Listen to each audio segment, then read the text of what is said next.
So, good afternoon to, or late morning to everyone that's here in the Tempe History Museum community room, and those of you who are watching on Facebook. We're happy to have you as we resume our Lunch Talk series for the 21-22 season. This will be the fourth Lunch Talks in our series. And also want to wish everyone a very happy new year. I was really hoping that 2022 would erase all of the troubles we faced in 20 and 21, but it doesn't seem to be working out that way. We've got more challenges than probably in the past, and maybe this is the year that things clear up and we get back to normal again, and we can live our lives a little more peacefully than we've been able to do. But we're happy that you're taking time to support the Tempe History Society and the Lunch Talk series. We do this, we have been doing it for over 20 years, and we are really grateful for the continued support, and in particular, the support of Friendship Village, which enables us to provide honoraria to our speakers and to help us put together a little meaningful series. So before we get underway, let me introduce to you Mark Young at Friendship Village, and he'll tell you a little bit about what's going on over there. Mark? Hello. My name is Mark Young, and I'm the Director of Marketing and Sales here at Friendship Village of Tempe. Friendship Village of Tempe was established nearly 42 years ago as a life care, life plan community. Life plan is what we sell. It's our promise to you. If you become a resident of Friendship Village, we will take care of you for the rest of your life. No matter what curveball life may throw at you, we have a plan for that. Life Care gives you peace of mind that your out-of-pocket expenses will not change dramatically regardless of the levels of care you need. Life Care carries a tremendous amount of value. It gives you estate protection. It preserves family roles. It plans for the what-ifs. It provides great tax advantages, a guarantee of lifelong residency, but most importantly, control of your own decisions. As many of you know, we have been in an expansion mode, and in July of 2021, we opened our Mesquite building, which has 40 new apartment homes. However, we are only beginning. We recently began phase 2 of our expansion, which will offer 64 apartment homes, underground parking, and an impressive rooftop restaurant. If you would like a tour of the Mesquite building, please contact the marketing department, or you can go to our website, friendshipvillageaz.com, and there you can find a virtual tour. We are very proud to be a featured sponsor of the Tempe Historical Society and appreciate the different perspectives offered by the many speakers. Thank you for your time, and enjoy the Lunch Talk. Thank you, Mark, and thanks to Friendship Village for their ongoing support of our Lunch Talk series. As I said, we probably wouldn't be able to get the caliber of speakers that we get if it wasn't for the help of Friendship Village. And it's a very unusual place. It's been, help me out, Carter, how many years? 42 years. And it was the first, I think, of its kind in Tempe. It now has some competition with some newer construction, but it's doing everything it can to keep up with their new units that they're building, and the list of residents at Friendship Village is incredible.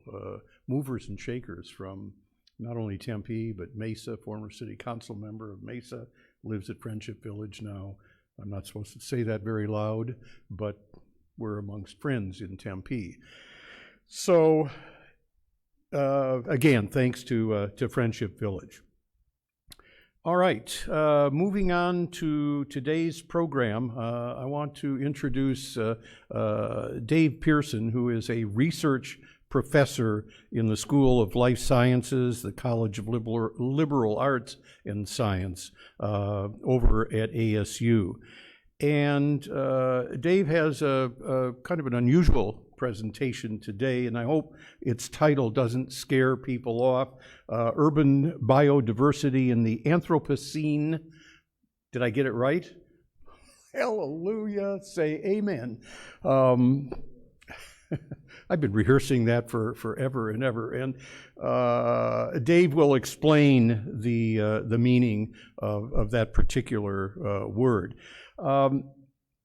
His list of credentials are quite long, as you can imagine, particularly for someone that has been at ASU for as long as he has. I thought it might be interesting to not look so much at the credentials, but to see the response of students that he teaches. So I went online and did a little bit of research, and there were some really very interesting comments that I'd like to share. One student said, Dr. Pearson is a wonderful professor. He is enthusiastic about his field. The field trips are a blast, and he makes subtle jokes that are quite funny if you pay attention. He is very passionate about his work and speaks so many languages. Very smart man. It's always refreshing to have a passionate and dedicated professor, which Pearson definitely is. And this one, I hope he doesn't find too offensive. He's an entertaining old dude. So, without further ado, please welcome for our lunch talks, Dr. Dave Pearson.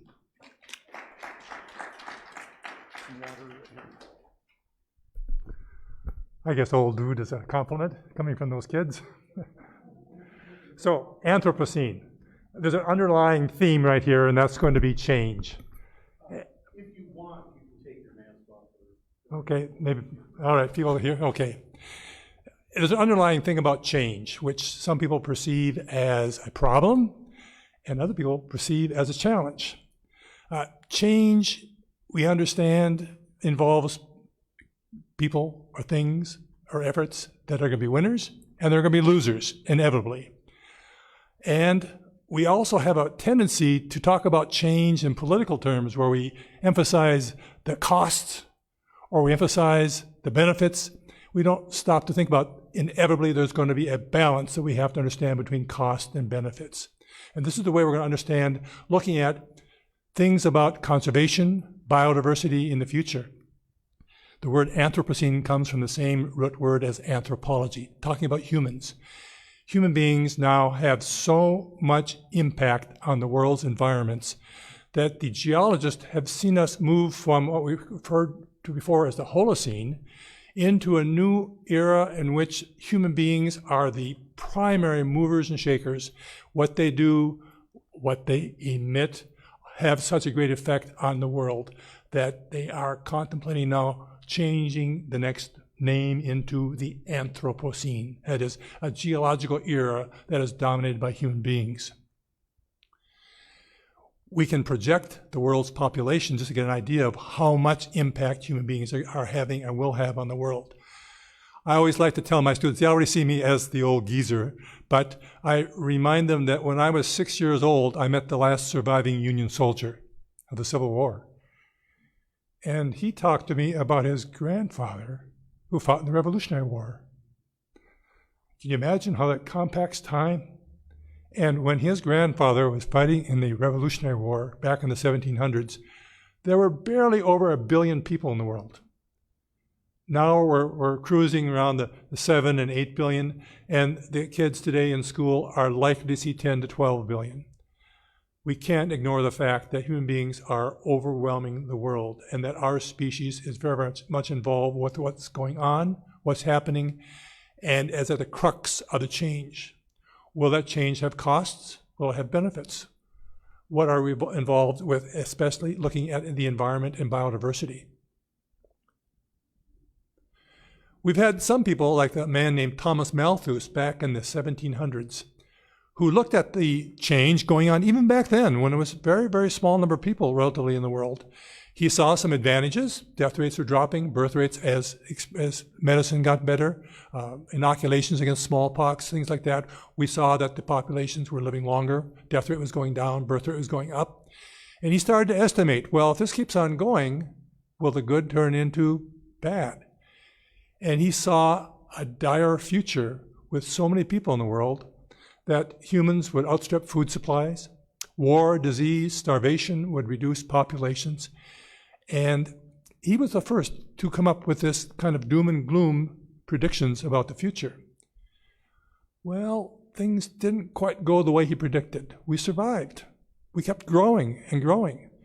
And then Paul Ehrlich came along in 1968 and wrote a book called The Population Bomb. And he picked up on the same theme because by 1968, it was even more obvious. We are going to hell in the handbasket. This is changing so fast. It's way beyond what Malthus thought.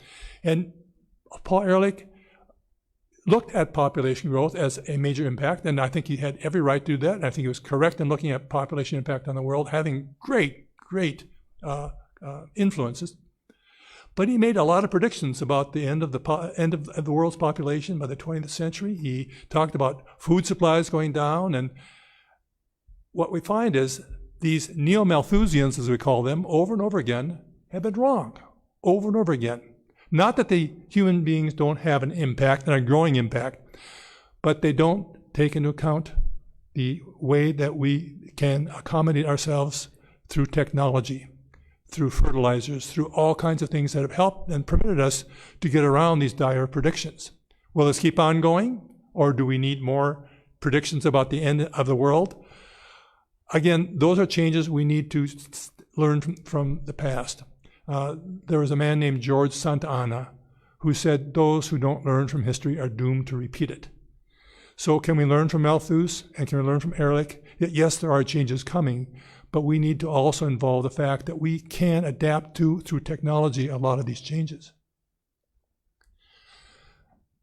Conservationists, ecologists, those interested in the environment have had a great interest in historical ecology being focused on pristine habitats, looking at how can we preserve these habitats, the rainforest, Antarctica, coniferous forests, pristine deserts, and they have, just like the Malthusians, gloom and doom in the future.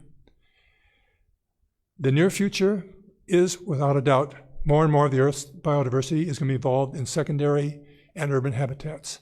And there are some who say now there are no pristine habitats left. Nothing has escaped the impact of human beings, not Antarctica, not the Amazon, not the Congo. And we need to understand, is this the end of the world? Will there be winners and losers, as we've seen over and over again? How do we handle this change? Do we give up? Do we throw our hands? Do we cry in despair? Or do we start to plan for what are ways then that we can maximize the biodiversity, maximize the environment that we know is coming with this change?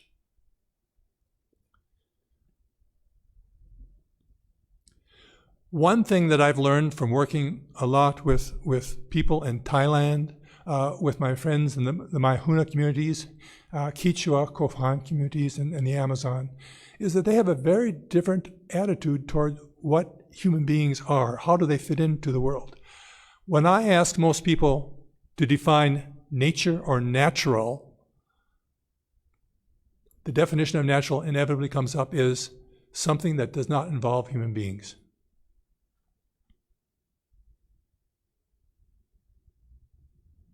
Somewhere it's going to come. Maybe we can advance the next one. There it is. So this has been the definition of natural here in the United States, North America, and Europe. And it's a lot based on our Judeo-Christian background, where we see ourselves not as part of nature, but apart from nature. We are special. We aren't one of the species out there in nature, which is completely different from what I find when I'm working with my friends in the Amazon or in Thailand and other places. And I think that that's one of the first basic steps we're going to have to take to be able to accommodate to the changes that are coming in the world.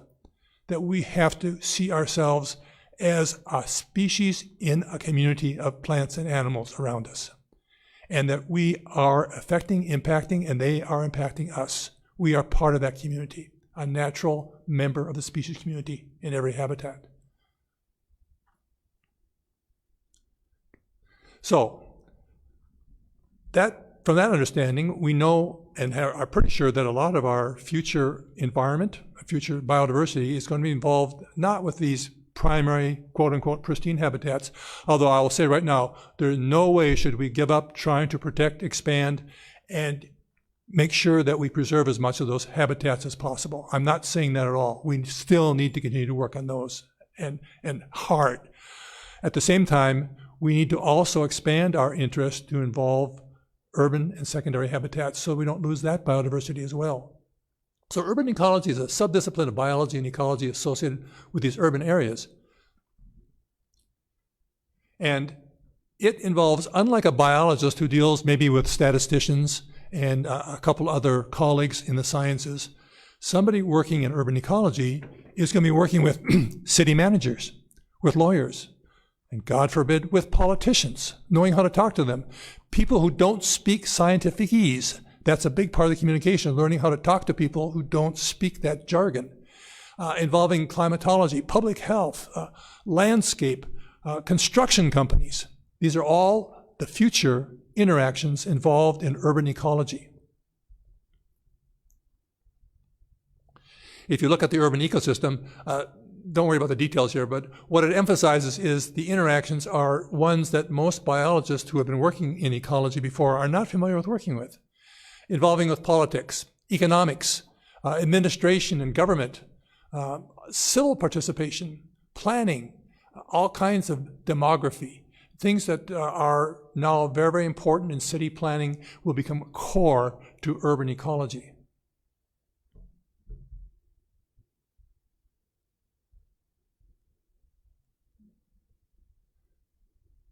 I'm having big problems here. Can you go back one?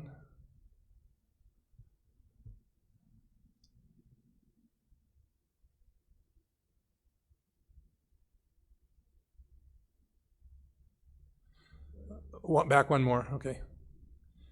Just to give you an idea of what is happening in cities, this is the population in 1900 of the largest cities in the world. London had barely 6.5 million people. And you can see down there that number 10 had 1.4 million people, Philadelphia. Now let's jump to now, 2020. There isn't a city in the top 20 that doesn't have less than 13 million. And we're talking about Tokyo with 37 million. This is a tendency that has been very, very quick to come about. If we talk about the velocity of the world's urbanization, in year 1800, about 3% of the world's population lived in cities. In 1900, about 14%. 1950, about 30%. Year 2000, 47%. 2008, 50%. And we're predicting that very soon, we're going to be 70 to 80%. 70 or 80% population, 74%.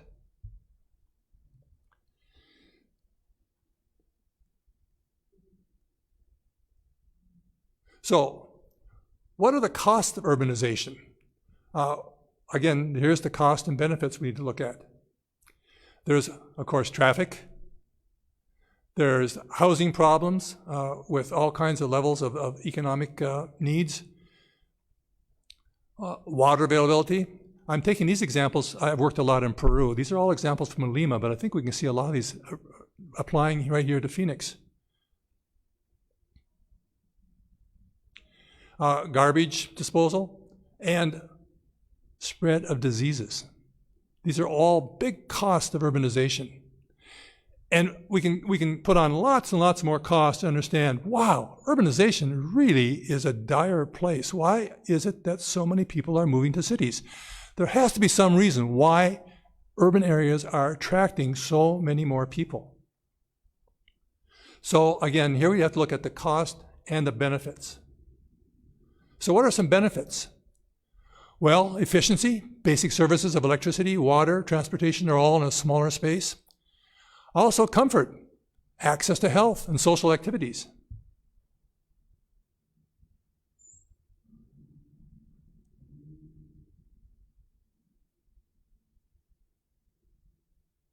A concentration of education, more schools and universities, training centers to advance careers, better social integration. This is it's a subtle one, but actually it's very, very important. Rural communities tend not to get integrated very fast. They tend to maintain themselves and their own culture. But in cities, people are pushed together. And yes, there is some negative interaction, but over long run, we would see in many cases that these cultures tend to integrate.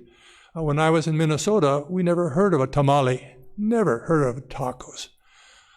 It was just limpa and lefse and Swedish food. But things are changing very, very quickly, and it's mainly in urban areas we're integrating, and you find yourself being very much involved with much of the world, if not through just food, but music and other aspects of the different cultures around us. Also, one of the biggest ones is better economy, more chances for jobs and earnings. And these are the benefits that tend to, in many cases, outweigh the cost of urbanization.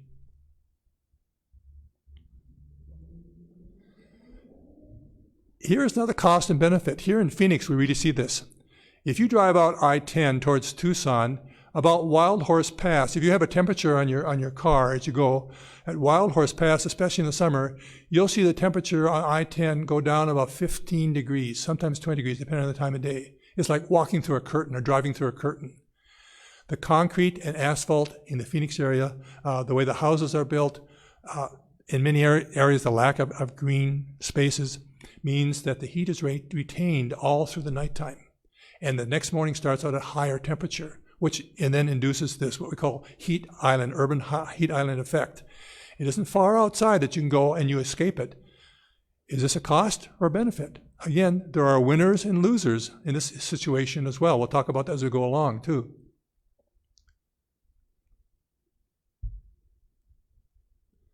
We have some paradoxes of urbanization that are becoming very interesting to try and figure out. This urban oasis effect, it turns out that Phoenix, in the middle of the desert, is actually attracting species and making it better for some species to survive. With all the water, the greenery, irrigation, all kinds of access to food, there are species that are doing better with the urban area around. That's that urban oasis effect. And another one which we haven't covered a lot, and we're just beginning to understand, is that as more and more people move into the cities, they're abandoning rural areas that are not being as well developed. And those rural areas are, in many cases, drifting back to previous situations where they're no longer fields, they're trees and bushes are moving up, and there's a succession of different types of plants moving in, and forests are being restored in some areas because there aren't people there using those as farm areas and agriculture areas and places to live. So those are some of the paradoxes that we also have to understand. And I hope now you begin to understand how complex this issue is. There aren't simple answers, and there certainly aren't simple questions in how do we deal with urbanization, how do we study the ecology of these many, many variables and factors and try and manage them in a way that produces a maximization of the biodiversity around.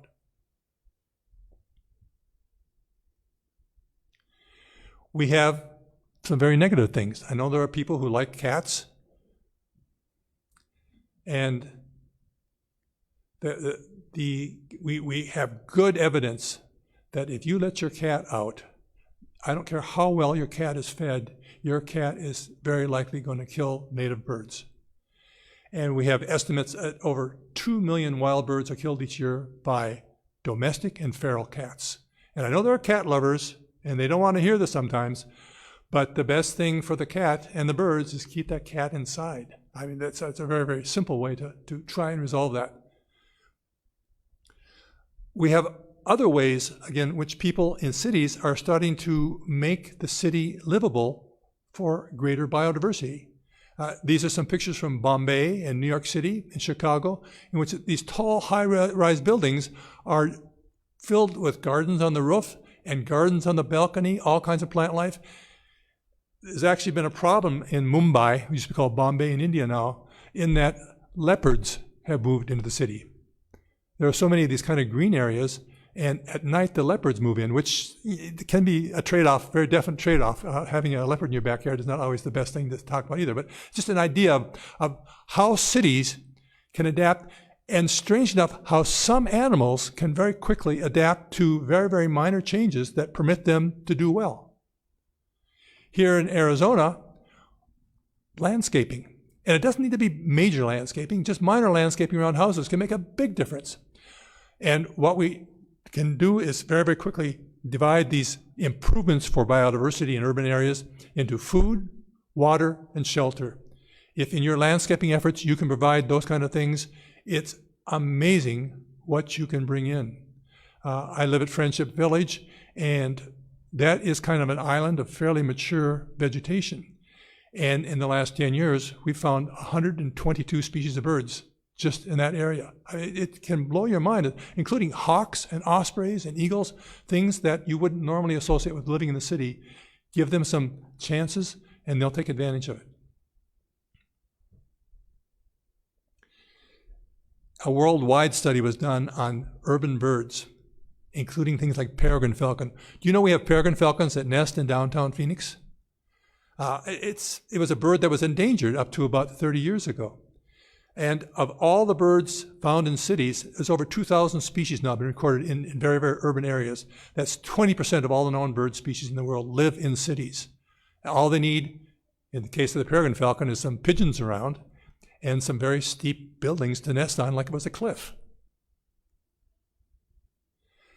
We can also assist and aid that by providing some of the food, different types of seed for different types of birds. Here's a seed feeder that people in tall apartment buildings can put on their windows, and it attracts house finches.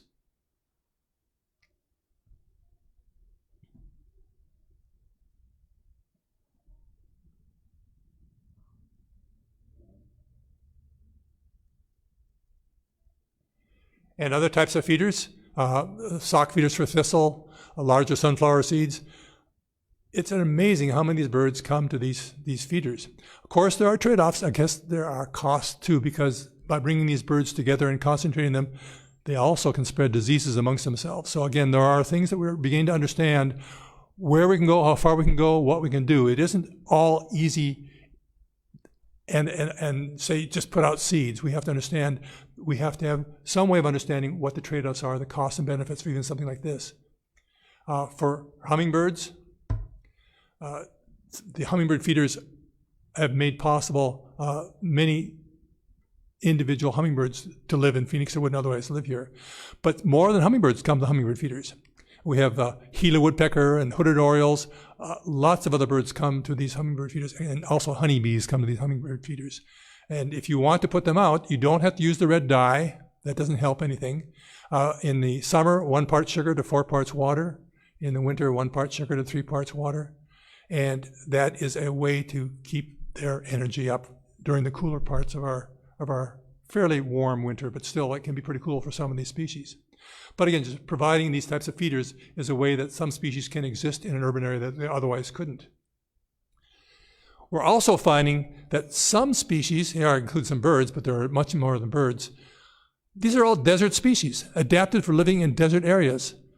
But for some reason, some of these species are what we call pre-adapted. They seem to just flourish in urban areas, given some water, some food, and some secure, safe places to roost and escape predators.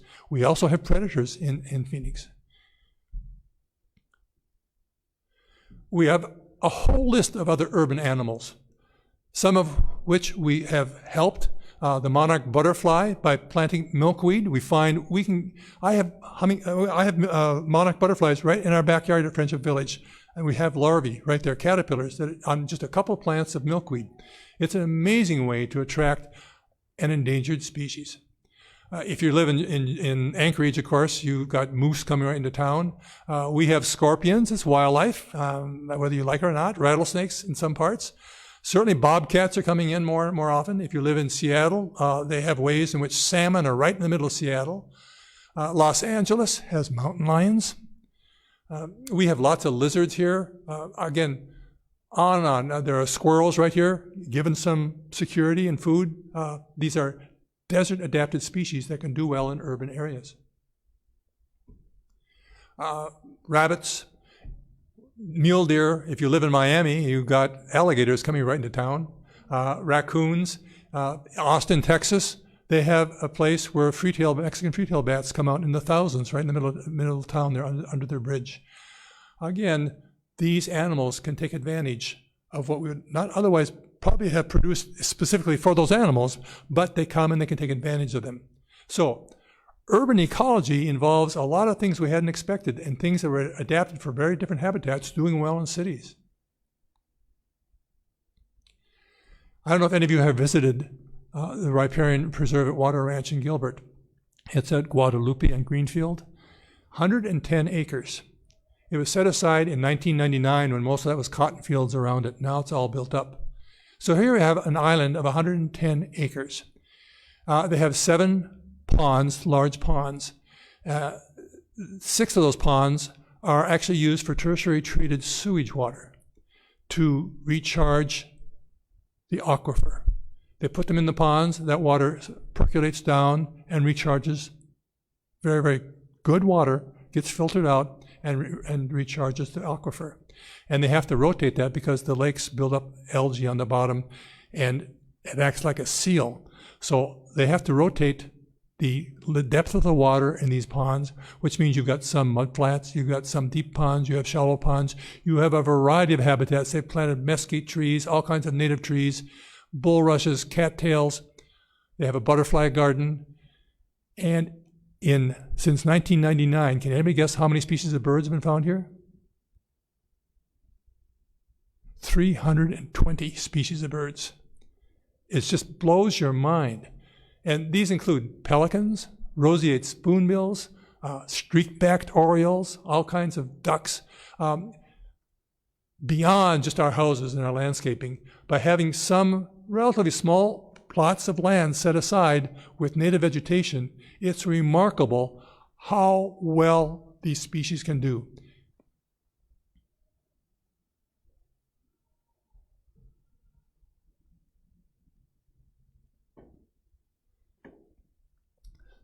We also find that not only do species somehow become pre-adapted or are pre-adapted, but we're finding now more and more as you look at this that some species actually are evolving very quickly.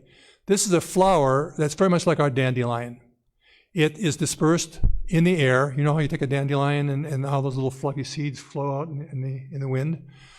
Well, in Paris, in 15 years, they watched this flower evolve from being dispersed by the seeds dispersed by the wind to developing very, very heavy seeds that don't have the parachute that fall into cracks in the asphalt and concrete and grow there. Completely different strategy for a different type of habitat. And we're finding more and more evidence of more species doing this kind of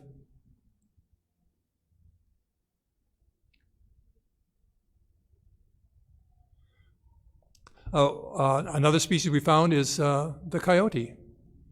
In not the very distant past, the coyote was a single predator. It didn't go in herds or packs. It was very, very shy, quite small. Well, in the last 100 years, it's become urbanized. And its changes have come mainly through hybridization with dogs and wolves. It's become a separate species. It's much larger. It's more genetically diverse. From the dog genes, it's received this ability to not be afraid of human beings, to adapt to human cultures that wolves would never come close to, or coyotes usually wouldn't come close to themselves. It's also become larger. It now also hunts in large packs. And there's lots of areas, especially in the eastern United States, where deer have had no predators, and they've moved into urban areas. Coyotes in packs have taken over as a predator there. Their teeth are different for handling different types of predators. This is just in 100 years now. They have a larger body, a larger territory, and they're less shy. That's probably from the dog genes. So they get a mixture of dog and wolf genes, coyote genes, all mixing up together, making them even better adapted for this change coming about in these urban areas. We have lots of evidence over the last 200 years for this European blackbird, which is like our robin. And it's no longer shy. It has a larger bill, sings louder notes, it's no longer migratory. It's changed as we've watched it over the years. Now we have to also include not only these other bird species, mammal species, alligators, and insects. We're one of those species.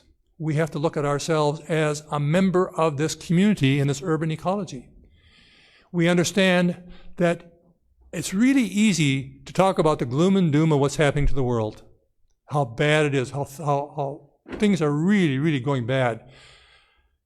If you look at it carefully, though, the mean mortality rate, life expectancy has gone up around the world. Literacy rates have gone up tremendously around the world. Economics, amazingly, have gone up around the world. I started working in India back in the 1970s. There are people there who I was working with who could barely earn enough from day to day. Their kids now are looking for hobbies and are buying cameras with large telephoto lens. They've gone into IT. In one generation, they have changed so dramatically, it's almost unbelievable. And we're finding this around the world. So if you want to, you can look for a lot of good news going on in the world. It isn't all bad. The economics, life expectancy, health, all these things have improved dramatically. I have seen some loss of biodiversity. Again, there are costs and benefits with any of this going on. But with greater income, greater use of resources, so it isn't just a number of people, it's how many resources they're using as well. People tend to have fewer children, but those children are better educated. And they have more time for hobbies. They have a lot more free time. So what we're finding is another big change has come about. Other benefits of rising economy, these hobbies and free time, developing this community science or citizen science. I tell you, it's getting harder and harder to get grants to do work on whole organisms. It is really getting more difficult. National Science Foundation wants you to be working on DNA and RNA and molecules, and putting that together to look at whole organisms is getting harder and harder. Identifying new species, getting money to identify new species, that's really hard. But what we're finding is filling that gap right now is this thing called citizen science or community science, where people who have extra time looking for hobbies, we're enlisting their help. Again, I'm using examples from my work in South America, here in Lima, but it's amazing. In one generation, the ability to do this kind of thing, to have the time to work with your kids on gardens, to go out and enjoy green spaces, to run, to exercise, to learn more about the environment, the urban environment around you, and appreciate it and support it, is happening around the world. This is one of my favorites for birders. This thing developed by Cornell University, in which they recognize there are millions of birders around the world. People going out looking for birds just for the sake of looking at birds. Why not harness that effort and put it into the context of a data set? So they developed eBird. It's free, and they now have, I think, somewhere around 10 million people participating around the world. And in every country, I mean, Iran, Iraq, Afghanistan, United States, all around the world, people are then able to record with and they all have an iPhone now. Everybody's got an iPhone around the world. They can get right in there with their app, eBird app, and record what they saw that day, where they saw it, how many individuals. We are gathering so many data now that would have gone just poof and been useless. The data now are being organized and being used by scientists and citizen scientists to understand which species are disappearing, which species are doing better than we thought. And that's another big thing, is our perception. Sometimes we think this species is really going fast. We get the eBird or a fish or an insect. We get the citizen scientists out there who go to places that most scientists don't ever go. And we find, wow, the story is very, very different. So harnessing this is also part of urban ecology. Then there's one last thing to talk about here for us in Phoenix especially. Right now, Phoenix is Maricopa County is probably the, if not one of the most fast-growing areas of the United States. And it's not going to stop soon. The area between Tucson and Phoenix, if you've been to the town of Maricopa, if you were there 10 years ago and went there now, you know the difference. And that's not just happening in Maricopa, it's happening all through the area, from Oracle all the way up. If you expand this from Sierra Vista to Payson, you have even more people. And we're predicting that this Arizona Sun Corridor, as it's called, will have at least 40 million people by the year 2050 and maybe more. What are we going to do? What can we do to anticipate that change? Because obviously change is going to come out. There is a lot of desert they're taking up. Where's the water going to come from? Again, gloom and doom, water. Well, water is being pulled out of the air, literally now. There are new techniques to desalinate, cheaper ways to desalinate. There are ways that are very likely going to support this. Whether we like it or not, this population is going to grow. The good news is, as that population grows, we have Gilbert Water Ranch, which is a small place, but we also have some other allies. Because right in the middle of the Sun Corridor is the Gila River Indian Community. I've been working with them for the last 5 years. And here's so you know you're on the Gila River Indian Community as you drive on I-10 south to Tucson, and it's only 2 lanes. You know that area? That's because the GRIC was screwed over the last time. I shouldn't say this quite so blatantly, but they gave permission for I-10 to be put through their land, and they didn't have a lot of control over it. More land was taken than was promised, and not all the benefits that were promised were given. And you can understand they're a little leery of saying, oh yeah, go ahead and expand it to 6 lanes. We'll give you that land. They have been lied to so many times, they're very mistrustful. Learning to work with them is very, very hard because of that mistrust. Yet these reluctant neighbors are very important to us, not just through I-10, but very recently, they received 23% of our CAP water, 23%. And it was done because we had stolen all their water, all the Gila River. We had run it dry.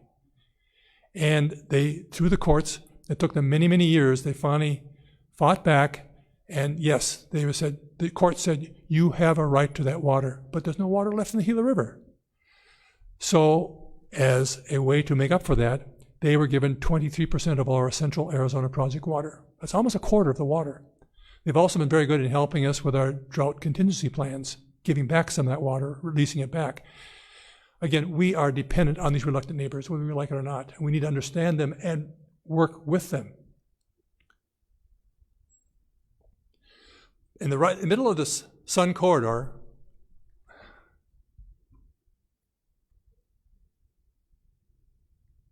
I'm trying to go back one. There.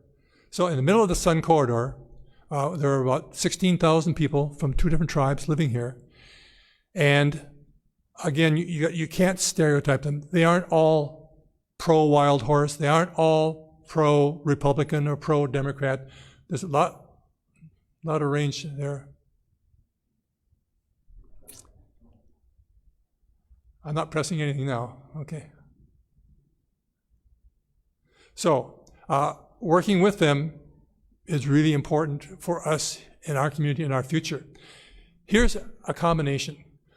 With a large part of that water, which is more than they could use for agriculture, they decided to use it to develop wild wetlands that replicated what they had lost when the Gila River went dry.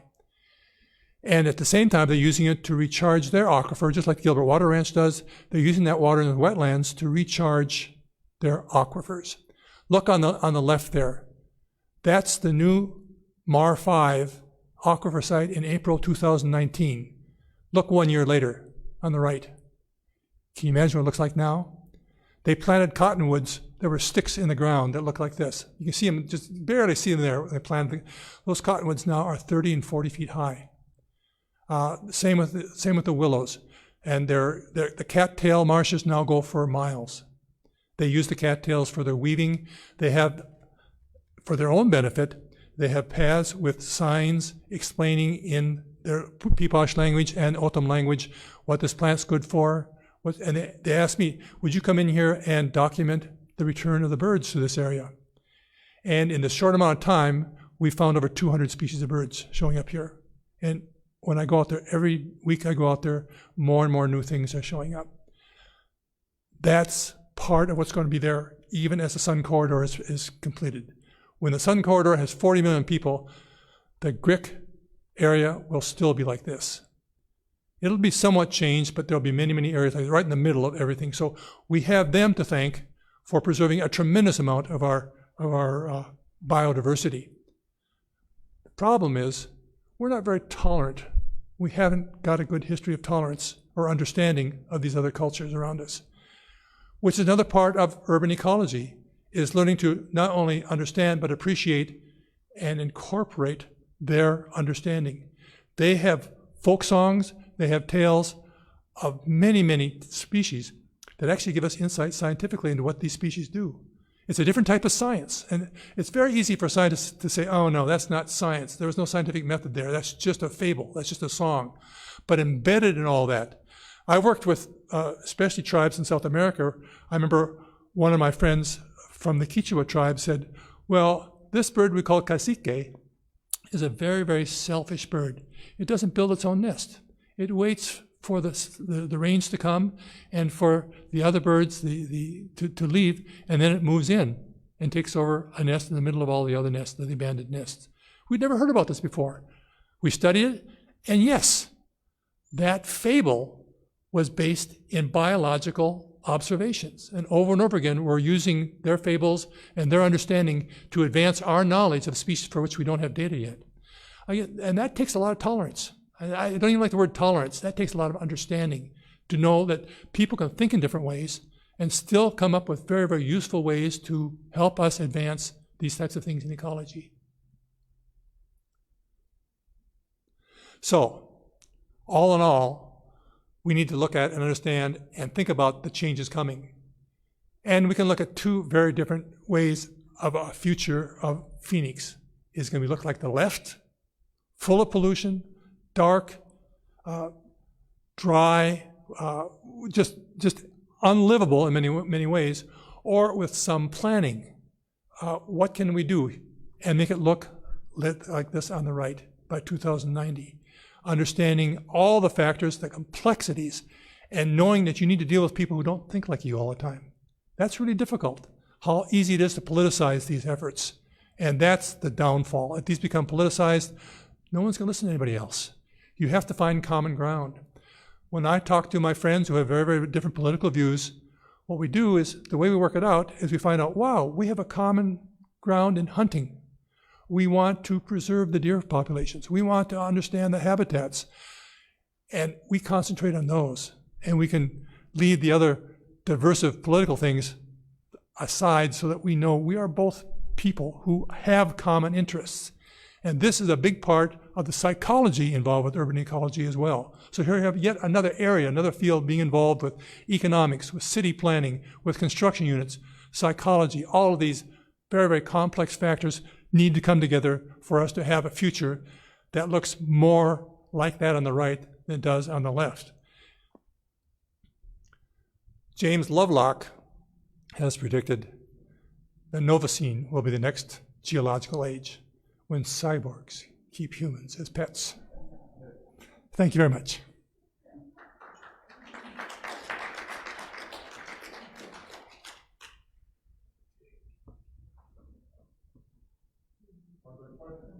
Yes, are there questions? Yes, Bill? Hold on, let me, just 1 second. Because we're broadcasting, we want to make sure that everybody hears your question. Yes, sir. Yes, I wanted to know what is the name and where is that picture on the right-hand side of the screen? New Delhi, India. New Delhi, India. And the left is a painting. Somebody back here. Back here. Yes, just 1 moment. What is your prediction or feelings towards the chances of the global warming situation in the United States? Global warming is going to have losers and winners. We've already seen winners. As an example, Anna's hummingbird. It now nests as far north as British Columbia. 30 years ago, it was rare here in Arizona. As it warms, some species are going to benefit, and other species are going to be harmed. If you want to buy land, as one of my comedian friends said, you should be buying land now in central Alberta and Siberia, because that's where the grain belt is going to be in a very short time. There will be winners and there will be losers. And we aren't doing much more than talk right now, unfortunately, as far as doing something about climate change. A lot of very, very nice words, but the short-term economics are outweighing the long-term benefits. People are looking at the cost and not the benefits. That's the best I can say about that. The 40 million projection, is that based on the current situation, or if climate change has such a negative effect on the valley, will that have an effect on the population? Again, this is based mainly on the growth now. It's very, very hard. But again, I want to emphasize, we may say, well, Arizona is going to dry out.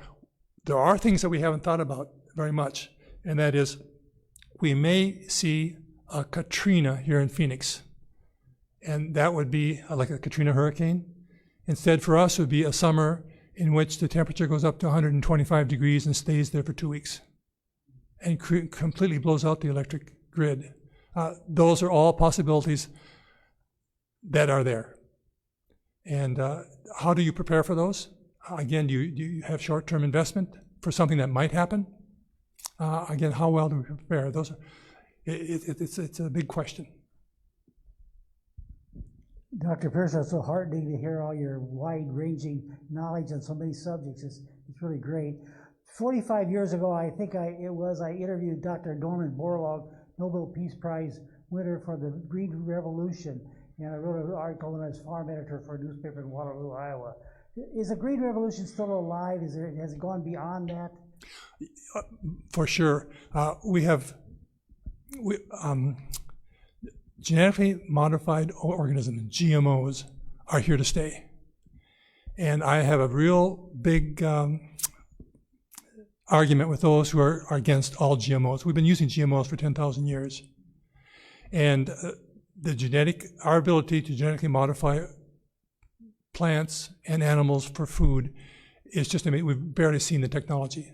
And that is the future of the Green Revolution, and probably the source of most of our food. I suspect that we're moving away more and more away from meat, because cows are so inefficient, both in producing lots of methane and the amount of water and food that they take up and habitat they take up. Economically, it's just not worth it, and that would be switching more and more towards plant-type based. I suspect that would be in the future. So, get that off so I can be a little more articulate. In listening to you, it comes to me that conservation and preservation may be synonyms. They're doing essentially the same thing. And preservation, in addition to just keeping the past, is also a reminder of what was once. And that goes to the adage of learning from the past. In some cases, we should repeat or keep it. And you've already indicated the indigenous communities that are here have always been great stewards of the land. They understood from the very beginning how to manage the limited resources that we have. And we don't seem to learn those lessons at all. And this is happening in Brazil, it's happening in Thailand. More and more, the governments are recognizing indigenous people have a harmony with the environment that has been there through their traditions that we need to emulate and somehow pick up on that through understanding and accepting that culture. Well, and even drugs, medications, much of it comes from indigenous communities that were using natural materials for healing. And we've now come along and synthesized them, but still they're based on what we can learn.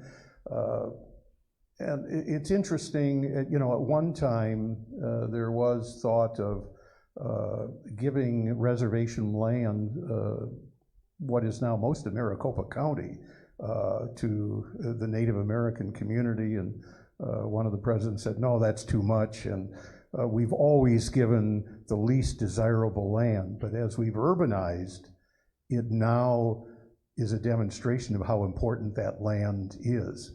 What was once very difficult land to manage is critical. And even today, if you go across the reservation on McDowell Road, that temperature will drop from the surrounding areas.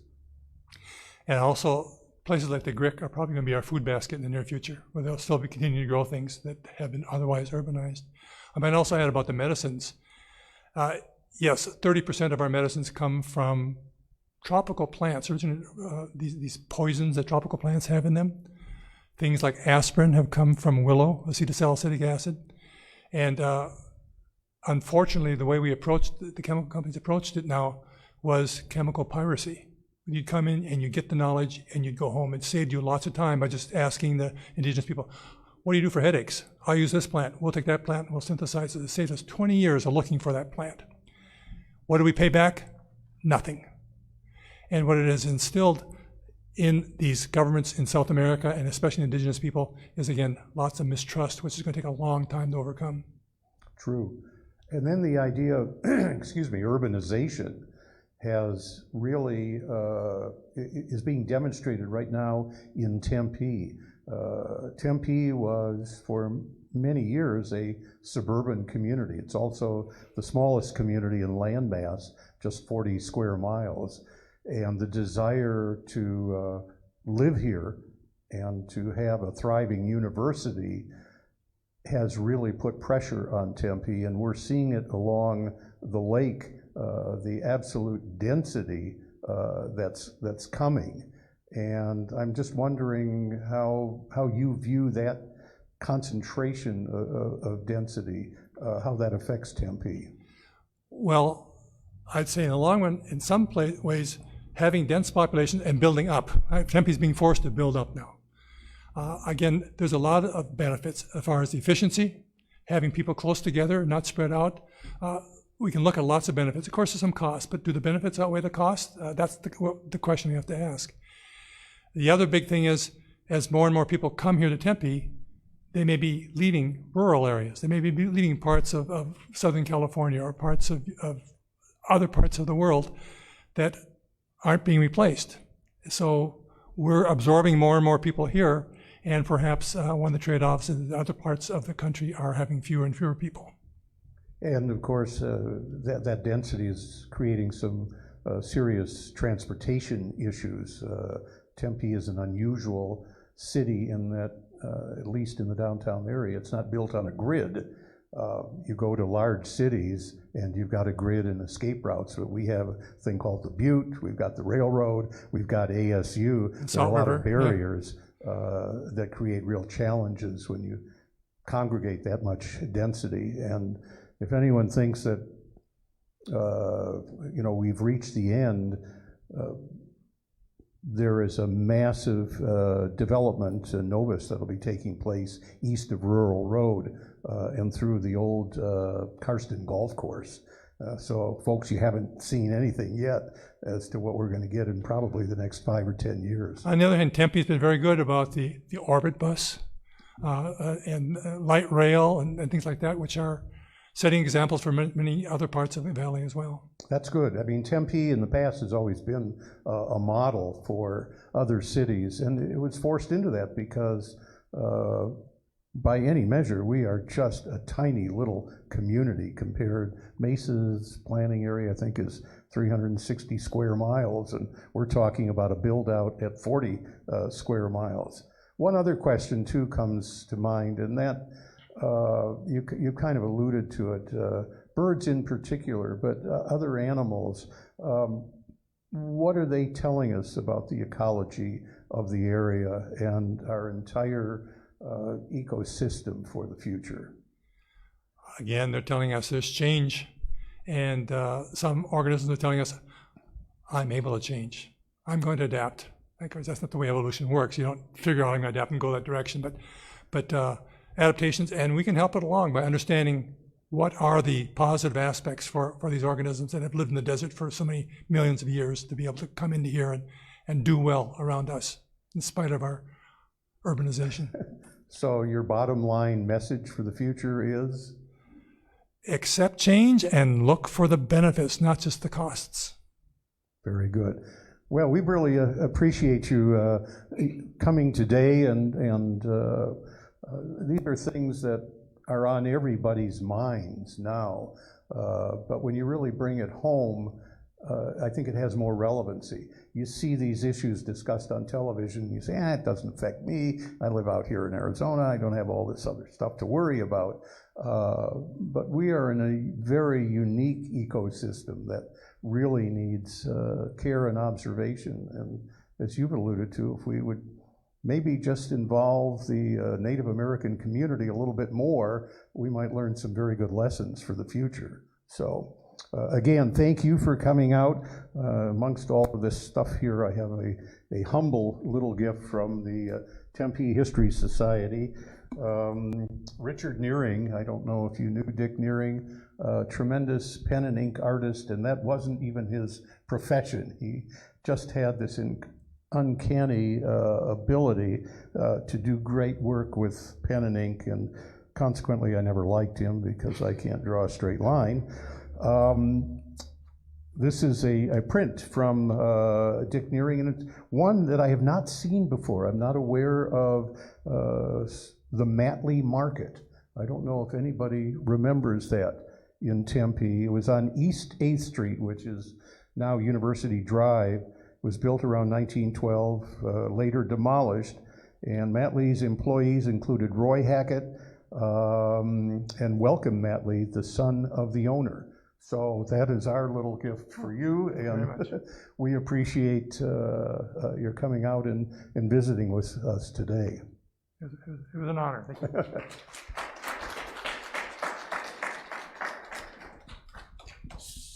No, I hate tall people. I hate a lot of people, actually. It's just when you're me and you're just trying to get along in life, and other people have talent and smarts and abilities, it's just humiliating for me to have to get up and talk. So thanks to Dave. Next month, I want to tell you a little bit about our lunch talks, and I'm really excited about it. I think everybody has seen the Dyer map of Tempe. Are you familiar with that? That's the bird's eye view. We've got it on display, and we actually sell a reproduction of it in the gift shop. And that was done by C.J. Dyer in about 1885 or so, just after the university was established to be located in Tempe. And Ed Dobbins has done a lot of research on Dyer. So I'm not going to go into his whole history, but it's fascinating that for a short time, Dyer was a mayor of Phoenix, actually an interim mayor. And if you go down to Phoenix City Hall, you will see on the wall photographs of everybody who has been mayor in that city since the very beginning, with the exception of C.J. Dyer. And all of these years, nobody knows what C.J. Dyer looked like. And he had such an important contribution to make to the area. He did a bird's eye view of Prescott. He did a bird's eye view of several of the Valley and Phoenix, and I think even Tucson, along with Tempe, but we never knew what he looked like. Well, Ed was a really good researcher and actually found a photograph of C.J. Dyer. So that will be unveiled for the first time at our lunch talks next month. So we hope that you will join us on the 9th of February. A couple of other things. If you are not a member of the Tempe History Society, and that goes out particularly to those that may be watching, we really need your support as a member. And we hope that you'll think about joining us. You can go to the Tempe History Society.org website and become a member on the website, or if you visit the museum. It's the membership that really helps build the structure of the society and also helps us get some important grants. And we just learned at a board meeting this morning that a foundation in Colorado somehow heard about the museum and gave us a $15,000 grant to help protect our collection. And that's money that will be well spent here at the museum. And it comes as a result of grantors knowing that there is support in the community, which comes through membership. So we hope that you'll keep that in mind and become a member of the society. It doesn't really cost much of anything, and it also means a 10% discount in the gift shop. We've got folks here today that have hopefully had a chance to view the art collection every year. The Tempe Artists Guild puts on an exhibition in this room, and the focus of this year's exhibition is the celebration of Tempe's history, which is part of our sesquicentennial that we concluded in 2021. And there's just some really great pieces of art here, and they're for sale if anybody wants to do a little bit of decorating. We're trying to restore our activities at the museum. Our exhibits are up and running, and we have, excuse me, the sesquicentennial exhibit is still going strong in the museum, and we are busy planning other activities. On the 14th of January, the Mike Eldred Trio and Banana Gun will be performing here at the museum. And on the 28th of January, the ASU Chamber Winds will be here. So we've got a lot of activities. By the way, all of those concerts are free, so all you got to do is show up. And Dan, most of them are online too? Yes. But we want an audience. It's no fun standing in a room with no people trying to entertain. So with that, we will release you. Hope you'll join us again next month when Ed Dobbins talks about Mr. C.J. Dyer. Have a great month. Oh yes, thank you. The reminder is there is a City Council candidate forum tonight. It is the general, or the primary election is March 9th, and there's some unusual things that are happening. There are 3 seats, 2 of which will be vacant, which means regardless of what happens, there will be 2 new council members because 2 have chosen not to run. Because of COVID and some other difficulties, this will be a virtual forum. It'll be online, and that's the only way that you can see it. If you go to, if you have channel 11 on Cox, you'll find it there, or you can get it through your computer. Also, it asks audience members to participate, and in previous forums, we let the audience come up and ask questions directly. The technology doesn't allow us to do that, but they can be submitted through Twitter to Paulina Pineda, who is the Tempe reporter for the Arizona Republic, and so she'll be taking those questions. And we hope that the viewers will want to participate, because audience questions are often some of the best. It's sponsored by the Arizona Republic and the Tempe Chamber of Commerce. That starts tonight at 7 o'clock, so we invite everybody to watch that. And with who is the moderator? I have no idea. That'll be a surprise. So with that, we thank you, and we will see you again next month.